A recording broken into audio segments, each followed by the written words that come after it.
This war is a simple black and white thing. Either Putin is evil or NATO started it. But when did the war in Ukraine really start? And who really started it? Good day to you, you 5.1 million awakening wonders. Do you know that only 48% of the people that watch these videos are subscribing? So if you ain't subscribed yet, subscribe right now and come on this journey towards truth together, where we awaken individually and collectively. The reason this channel is growing so fast is because of you. And I mean, not just because you're literally subscribing, but because of the information in the comments below. You are educating us. This is a discourse, a two-way discourse, where admittedly, I do most of the talking. If you want to come and see me live, I'm all over the UK. You can come and see me in Scarborough and Sheffield in like a week. There's a couple of tickets left at each venue. You can come and see me in Bristol, Plymouth, Glasgow, Blackpool. You will love it. Come and see me. The shows are fantastic. Now, we've been talking about Ukraine for a while because, of course, the entire world is talking about Ukraine. That doesn't mean that the rest of the news has stopped. Doesn't mean that coronavirus and the legislation around it's gone away. Doesn't mean that authoritarianism isn't on the rise in countries beyond Russia. But what we really want to understand today is, how did this situation really begin? Of course, you could have what is called infinite regress. Oh, because of Stalin. Oh, because of American colonialism. Because of British imperialism. But a very important time in the escalation of this conflict was 2014, and it's that in particular we're going to talk about today, because it seems to me that when you're talking about the neo-Nazi component, American interventionism, this was a key episode in the situation we find ourselves in today. Let's have a look at it. Now, obviously what we're offering you is an alternative to mainstream media. To them, the war in Ukraine is a simple situation. Putin is evil. And then other people counter with the escalation of NATO hostility as to the culpability being on their other side of the fence. Nearly a decade on, the 2014 Revolution of Dignity, as it's known in Ukraine, remains one of the more widely misunderstood episodes of recent history. Yet understanding it is critical to understanding the ongoing standoff over Ukraine, which can largely be traced back to this polarizing event. Like today's Russia-NATO tensions, more broadly at the heart of the Maidan protests was the push by some Western governments, especially in the United States, to isolate Russia by supporting the integration of peripheral parts of the former Soviet Union into European and Atlantic institutions, and Moscow's pushback against what it saw as an encroachment on its sphere of influence. Presumably, although it was much protested against, at the time of the war in Vietnam, you wouldn't be able to say, hey, this is a proxy war. It's no one's business what goes on in Vietnam. We now know and are able to understand it was a proxy war between communists from Russia, American colonialism, and that's like completely appreciated and fully understood. At the time, even though there was a massive countercultural civil rights movement that was opposed to that war because of the draft and numerous other reasons, there still would have been a mainstream narrative that was like, we absolutely have to do this in Vietnam. I like even having it explained to me that there was an intention between America and Europe to create institutions in former Soviet nations, because for 50 years, the Cold War had been the dominant threat to global stability, and it was a truly polarizing event. A lot of you have mentioned in the comments below about the Cuban Missile Crisis and how when Russia were willing to put missiles in Cuba, how that very nearly brought about the Third World War, and are drawing comparisons between the militarization of Ukraine and other surrounding former Soviet states and that event, how it is, in essence, a hostile encroachment upon Russian sovereignty. That is one component of this complex and sophisticated geopolitical issue. A major turning point in the US-Ukraine-Russia relationship was the 2014 violent and unconstitutional ouster of President Viktor Yanukovych. Elected in 2010, a vote heavily split between eastern and western Ukraine. In 2014, Yanukovych was taking his second crack at the Ukrainian presidency. Once in power, Yanukovych's rule was again marred by widespread corruption, authoritarianism, and for some, an uncomfortable friendliness to Moscow, which had made no secret of its backing him in the previous election. The fact that Ukraine was starkly divided between a more Europe-friendly Western centre and a more pro-Russia East, the same lines that largely determined the election, only added to the complication. Ukraine relied on cheap gas from Russia, but a plurality of the country, not crucially an absolute majority, still wanted European integration. You can see that this is already complex. There was a leader in place that many believe to be corrupt. There are territorial divisions. There are alliances between former regimes, the former Soviet regime in the form of Russia, a desire for European integration. So this war, this conflict is occurring amid a degree of complexity. It's already, just reading this, not as simple as, that Putin, he's a bastard. He might be a bastard. None of this, of course, is an attempt to negate the transgressions made by Russia under Putin. That seems to be a foregone and understood aspect of this conflict. It's simply to point out that due to the nature of geopolitics, due to the nature of globalization, due to the nature of centralization, you're going to be dealing with a lot of interconnected issues. It's not going to be, oh no, there's some baddies, what are we going to do? I think that whenever you find yourself supporting the intentions of a particular group in a way that lacks nuance, you are beholden to investigate your own position. Like, why is it that I believe that Putin's just evil and there's no discussion to be had? Stand with Ukraine. Of course, stand with Ukraine. Of course, don't bomb people. Of course, don't kill people. Those are some issues we can immediately agree on. War and violence are wrong and bad. But if we're truly going to find an amenable solution, we're going to have to understand the nature of the problem. His political career was caught in the same bind, with his party formerly allied to Vladimir Putin's own United Russia party. His pro-Russia base wanted to see closer relations with its neighbour. But the oligarchs, who were the real reason he'd gotten anywhere near the presidency, were financially entangled with the West. And they feared competition to their grip on the country from across the Russian border. All the while, two geopolitical powers in the form of Washington and Moscow hoped to use these cleavages, grow up, to draw the country into their respective orbits. Yeah, of course, because the centralized powers of America and Russia do need to simplify the narrative because they have a solution and an agenda in mind.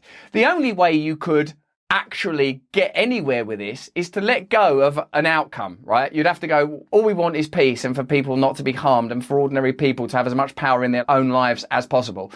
As soon as you go, I'd like it if the outcome was financially beneficial to the United States of America, or I'd like it if we were able to control these resources, or it would be good for us politically to control that territory. As long as that's in the mix, as long as the serpent of self-will is intermingled with your requirement for particular outcomes, you are never going to achieve a peaceful outcome. You will achieve a malign and self-interested one. The backdrop to the 2014 coup and annexation cannot be understood without looking at the US strategy to open Ukrainian markets to foreign investors and give control of its economy to giant multinational corporations. What?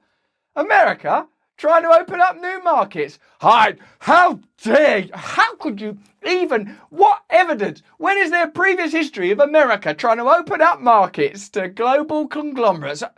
Oh yeah, always, all the time, with every single war there's ever been. A key tool for this has been the International Monetary Fund, which leverages aid loans to push governments to adopt policies friendly to foreign investors. These groups like IMF, they all pose as like these neutral agencies, but they've all got funding, they've all got an agenda, they're all working in collusion with corporate interests. We will lend you some money, go on, as long as you keep talking, do exactly what we tell you. The IMF is funded by and represents Western financial capital and governments and has been at the forefront of efforts to reshape economies around the world for decades. Reshape economies. That's take over sovereign nations. We just like to reshape your economy. Reshape economies around the world for decades, often with disastrous results. The civil war in Yemen and the coup in Bolivia both followed a rejection of IMF terms. Oh, what a coincidence. Are you slowly awakening to the realities of geopolitics and the way that it is underwritten by required outcomes of corporate interest?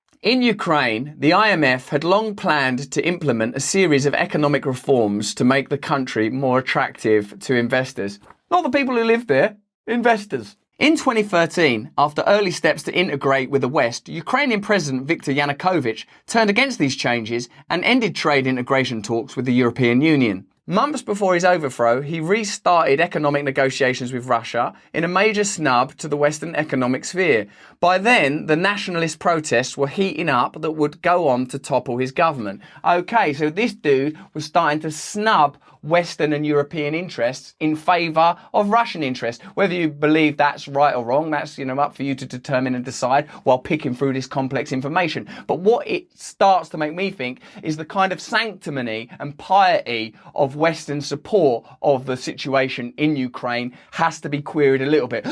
Stand with Ukraine! Stand with them! Because there's a little wrinkle in this where people were trying to set Ukraine up so that foreign investment opportunities would be presented. They weren't like, oh God, what can we do for Ukrainian people? If Ukrainian people are helped, that's a byproduct of their financial interests. His ouster came after months of protests led in part by far-right extremists. Weeks before his ouster, an unknown party leaked a phone call between US officials discussing who should and shouldn't be part of the new government and finding ways to seal the deal. After the ouster, a politician the officials designated as the guy even became Prime Minister. Okay, so there was this insurrection that occurred, whether you agree with it or not, because you maybe think that old Yanukovych weren't the world's greatest guy, and the chances are that he probably bloody well wasn't. The fact was there was Western intervention in the government of Ukraine. As political turmoil engulfed the country in the lead up to 2014, the US was fueling anti-government sentiment through mechanisms like USAID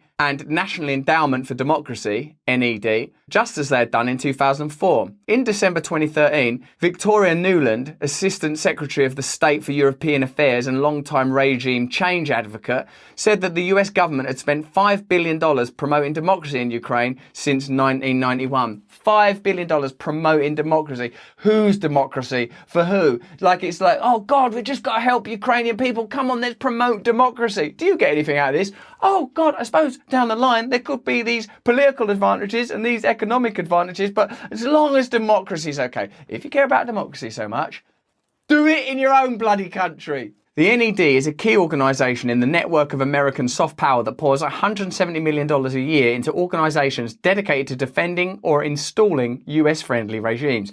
So this is a thing that goes on. You can't simply just absorb the crap that flows out of mainstream corporate media. You can't just watch that and go, oh no, Putin's bad, oh no. There's a whole set of agencies dedicated to destabilising unfriendly regimes and installing regimes that are friendly to American business interests. One thing that I've thought for a while is British colonisation was all done very upfront. Dun, dun, dun, dun, dun, dun, dun, we're here on behalf of the Queen to nick your country. And then we realised you can't do that. People don't like it. We have to give all the countries back to the people we'd nicked them off. So America was like, what if we never actually overtly steal a country? We just replace all of their structures, profit from their minerals and business interests, and nobody needs to know what's happening.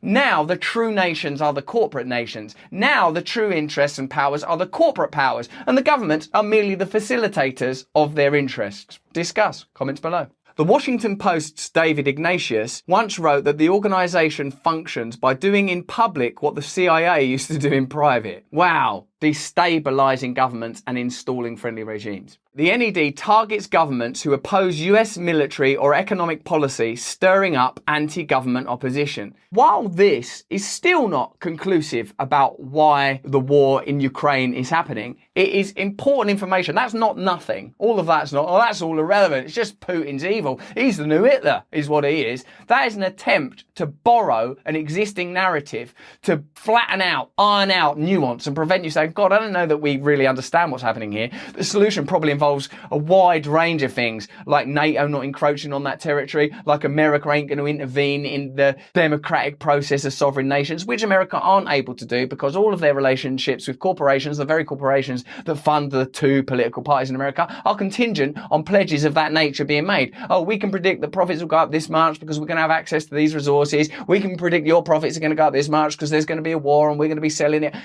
This is where reality takes place. There are two economies. There are two realities. There's the reality that we are fed in order to keep us compliant and docile. Then there's the reality that underscores that, the actual reality, the reality that they don't trust us with, the reality that we're not informed about, the reality that you have to take responsibility both on an inward trajectory and an outward trajectory to understand. You have to make yourself familiar with that because you're not going to receive that information elsewhere, and it's absolutely vital. The US involvement was part of a campaign aimed at exploiting the divisions in Ukrainian society to push the country into the US sphere of influence, pulling it out of the Russian sphere. So no doubt there was complexity in Ukraine prior to that, but these fissures were exploited. Why? Not to help Ukrainian people, in order to create economic opportunity. In the aftermath of the overthrow, Russia illegally annexed Crimea from Ukraine. So that was bad. In part to secure a major naval base from the new Ukrainian government. The New York Times and Washington Post both admitted the role the US played in these events. Why? Why would you? Because it creates complexity. In US media, this critical moment in history is completely cleansed of US influence, erasing a critical step on the road to the current war. That's key, huh? The 2014 revolution in Ukraine was an enormously complicated affair, yet for most Western observers, many of its basic, well-documented facts have been either excised to push a simplistic black and white narrative or cast as misinformation and propaganda, like the crucial role of the far right in the revolution. In truth, the Maidan Revolution remains a messy event that isn't easy to categorise, but is far from what Western audiences have been led to believe. It's a story of liberal, pro-Western protesters driven by legitimate grievances, but largely drawn from only one half of a polarised country, entering a temporary marriage of convenience with the far right to carry out an insurrection against a corrupt authoritarian president. That's a complicated plot, right? Okay, so you've got a polarised nation, you've got progressive pro-Western protesters, but they're making a marriage of convenience with far-right Nazis. That's so complicated. The sort of ideas that start to appear in my head when I hear that level of complexity is, why would you centralise such a diverse group of interests? Who benefits from having one centralised government? Why are we not having libertarian, anarcho-syndicalist systems of government where communities are made as small as possible, not as large as possible, as small as can possibly be effective? What is the advantage of scaling? Who benefits from power being centralised? Those are the kind of questions I would be asking. The tragedy is that it served to largely empower literal neo-Nazis. If there's one thing we can agree on, is there? That we don't want Nazis? Can we agree on that? No matter where you are on the political scale? While enacting only the goals of the Western powers that opportunistically lent their support, among which was the geopolitical equivalent of a predatory payday loan. So they offer them financial solutions based on compliance. And one could argue that the current war is in part a result of the conditions that were set out here. It's a story tragically common in post-Cold War Europe of a country maimed and torn apart when its political and social divisions were used and wrenched further apart in the tussle of great power rivalry. And the Western failure to understand it has led us to a point where Washington continues to recklessly involve itself in a place full of shadowy motives, shifting allegiances, and where little is what it seems on the surface. None of this is to say that Putin's invasion is justified, but calling it unprovoked distracts attention from the US's own contribution to this disastrous outcome. The US ignored warnings from both Russia and US officials that a major conflagration could erupt if the US continued its path, and it shouldn't be surprising that one eventually did. Now, as the world once again inches towards the brink of nuclear omnicide, it's more important than ever for Western audiences to understand and challenge their own government's role in dragging us all to this point. What I take from this is that we're dealing with a situation of almost unimaginable complexity, with numerous players, with shifting ideals, and no one is free from guilt in the creation of this conflagration. As the writer of this brilliant piece suggests, all of us should think about our own personal autonomy and perhaps a little more tangentially, the type of governments we have and the type of interests that our governments truly represent. The war in Ukraine is a tragedy for the people that are dealing with the reality of conflict, the reality of being displaced, the reality of losing people they love.